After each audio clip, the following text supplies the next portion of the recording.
At a glance, the Nexus 6P isn't always the most distinctive phone around, especially in the graphite color of our review unit. Lying on its back with its large 5.7-inch display switched off, its twin speaker grills recall its direct predecessor, the Nexus 6.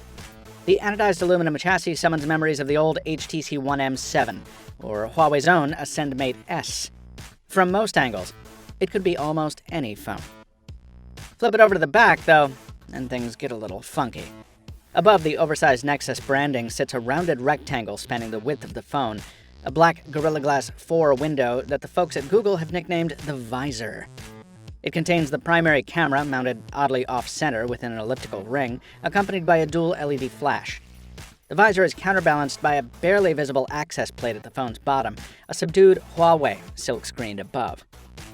The cherry on this special sundae is a fingerprint scanner contained within a circular crater. It's very fast and very accurate.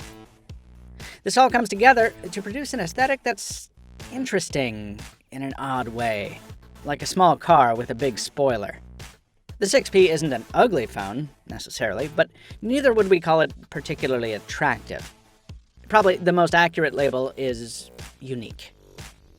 Like all phones, the Nexus 6P makes some sacrifices in usability to accommodate its design.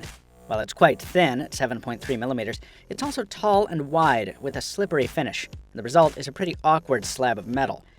Fortunately, it's also durable. We've dropped it onto a hardwood floor about 5 times, and the only sign of damage thus far is a tiny ding in the aluminum. The textured power standby key is easy to discern from its neighboring volume button, but it's a bit too easy to press accidentally. That button is all you've got to wake the thing up when it's just sitting there. Android's ambient display only kicks in when there's a waiting notification or when you move the phone. Even then, it's as slow as molasses to do so. The display itself is quite beautiful. It's a latest generation Samsung AMOLED panel under that Gorilla Glass 4. It's Quad HD resolution, making for 515 pixels every inch.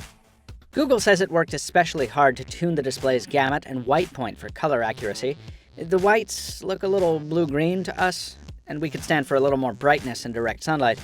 But aside from those minor issues, this is indeed an excellent display.